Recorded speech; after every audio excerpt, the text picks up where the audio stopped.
Biblia inatuonesha ya kwamba mauti inaletwa na dhambi za mtu na uovu wa mtu. Yaani uovu wa mtu unamuua huyo mtu.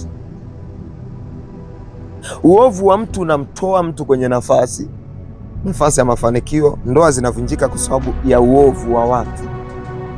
Uovu wa mtu ndio unaovunja ndoa. Unaelewa? Sio mizimu ya kwenu. Hamjaelewa. Sio mizimu ya kwenu.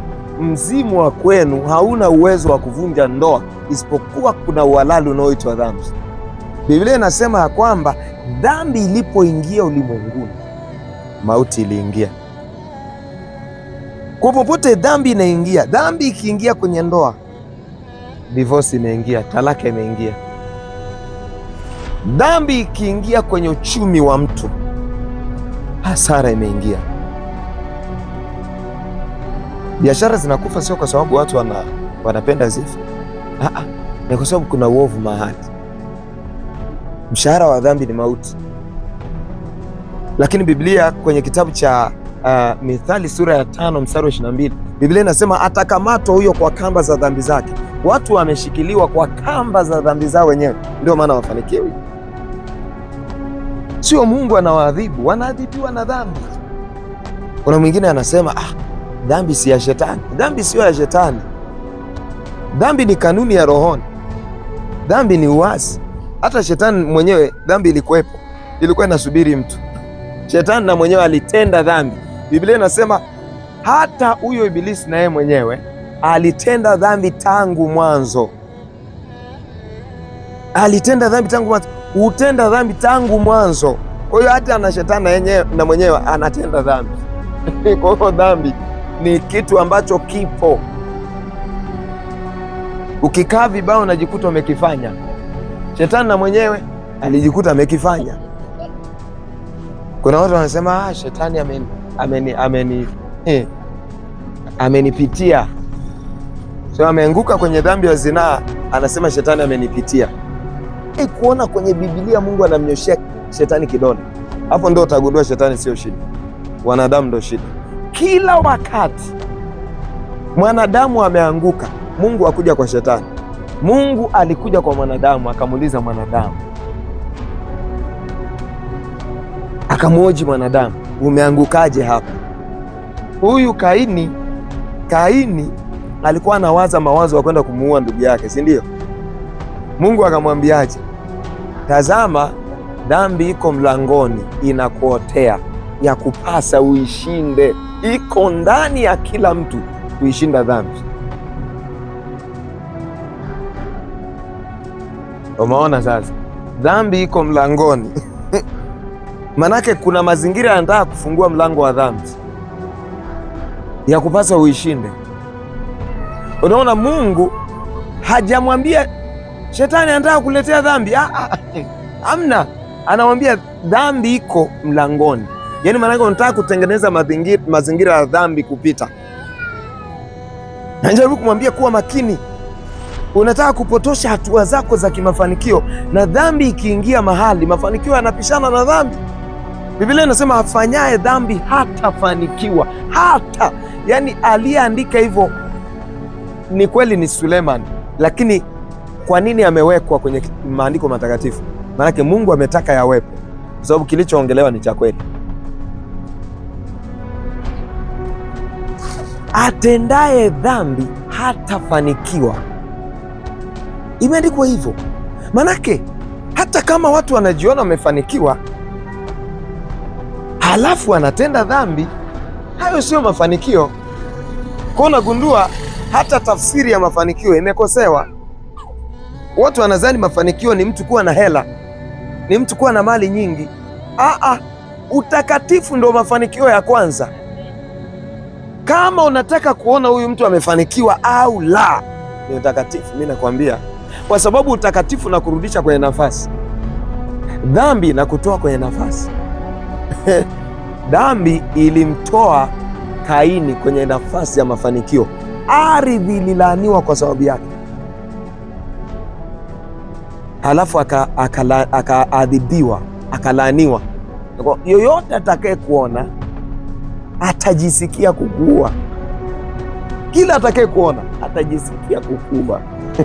Yaani imagine kila unayekutana naye anajisikia kushika jiwe kupige ufe.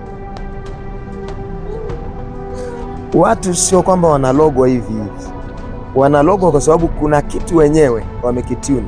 Yaani ukiwa kwenye nafasi yako, mchawi hawezi kuloga, ila watu wanalogwa kwa sababu wametoka kwenye nafasi. Yaani ukitoka kwenye nafasi tu kidogo, pap, shetani anapata uhalali wote. Mchawi, hata mtoto wa mchawi anaweza kukumia ukafia usingizini kwa sababu ya dhambi. Yaani dhambi inaweza kumtoa mtu, yaani inaweza kupotosha hatua za mtu, hata hatua moja tu ukatoka nje ya dimba. Halo anakutafuna. Biblia inasema huyo shetani ni simba au ngurumaye, anazunguka atafute mtu atakaye meza. Unakumbuka zamani tulikuwa tunatengeneza kadimba hivi, si ndio? Nakumbuka ni michezo ilivuviwa dunia nzima ya watoto. Kwa hiyo utakuta mchezo ambao umeucheza nyewe watoto hapa Kahama umechezwaga na Singida, umechezwaga na Dar es Salaam hivi. Haya walikuwa wanaimbaje? Simba sijui ni watoto wangu we, mimi mama yenu sina nguvu tena za kumuua simba. Simba ni mkali, aliua mama aliua baba akaacha mama. Aliua mama akaacha mama. Sasa ndo anayeimba sasa, ndo mama alafu anasema watoto wangu nini? Kamata. Sasa wanakuwa wanakimbilia wapi? Wanakuwa wanakimbilia kwenye dimba. Umeelewa? Simba anazunguka anawatafuta, anakimbizana nao. Ninakumbuka tulikuwa tunakimbia, unaweza ili uingie tu kwenye dimba. Ndicho kinachotokea ukitoka ukatoa mgunje, umenaswa. Dhambi inachokifanya inakutoa nje mguu. Ukitoka tu ukatoa mguu, shetani amepita na wewe. Ndio huyo ibilisi anayezunguka akitafuta mtu ameze. Sasa dhambi inaweza kumtoa mtu kwenye mafanikio. Huyu ndugu, kuna mambo makubwa ambayo yaliondolewa kwa Kaini. Jambo la kwanza, ardhi ilifungwa isimpe matokeo, isimpe mazao, isimpe uzao, wala isimpe mafanikio. Ardhi ilifungwa, na unajua ndani ya ardhi kinatoka kila kitu. Majengo yaliyosimama, vitu vingi vinatokea kwenye ardhi, vitu vya thamani kama madini na vitu. Fikiria ardhi imefungwa isimpe mafanikio Kaini. Hilo ni jambo la kwanza. Jambo la pili, kila atakaye kuona atatamani kukuua. Hilo ni jambo la pili. Manake Kaini aliondolewa wasaidizi wa hatima. Ile laana ilikuwa inaondoa watu watakaomsaidia. Ilipaswa watu wamsaidie, ilipaswa akutane tu na mtu mmoja abadilishe maisha yake, lakini sasa ameondolewa watu. Ameondolewa watu, ameambiwa kila atakaye kuona atatamani kukua. Kaini ameondolewa wasaidizi wa hatima kwa sababu ya dhambi. Jambo jingine ambalo ndo lakitokea kizazi bila kujua, akaambiwa utakuwa ni mtu asiyekuwa na kikao duniani. Okay, some tu nani Mwanzo sura ya 4 yote hiyo. Kuwa na kikao duniani ni mstari wa 12. Utakuwa ni mtu asiyekuwa na kikao duniani, manake ni mzururaji. Ukiingia kwenye ndoa ya kwanza, umepigwa kofi tu hili moja, umeshatoka. Umekuja kwenye nyingine kwa Juma, ukazalishwa mtoto mmoja, huyo umeondoka. Ukija kwa mwingine Ima na yeye akaweka cha kwake rangi yake, ukaondoka. ukaja kwa mwingine, yaani ndo unazurura hivyo. Ni mtu asiyekuwa na kikao duniani. Haya, ameanza biashara ameanza kufanya biashara Kahama, anauza mitumba, hailipi inabidi aende kujaribu soko Katoro. Ameenda Katoro, mambo hayaeleweki, mtaji umeliwa, Katoro hamna hela, ngoja niende Dar.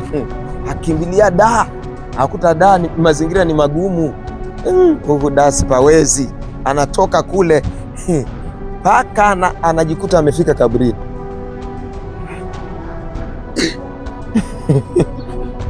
Ndo uzururaji. Kuna wengine unampigia simu leo, niko kwa anko, kesho kutwa niko kwa shangazi, mwezi ujao niko kwa bibi. Yeye anasalimia tu anasalimia tu, yani hana, yani ni ziara jumlisha ziara, hana sababu za msingi, ila ni ziara jumlisha ziara. Kwao anarudi mwaka 2027. Sema amina. Dhambi inakufungia mafanikio, dhambi inakufanya kuwa mzururaji asiyekuwa na kikao. Chochote unachokifanya hakikae, unafanya unaacha, unafanya unaacha, unashika hiki unaacha, unashika hiki unaacha, mzururaji.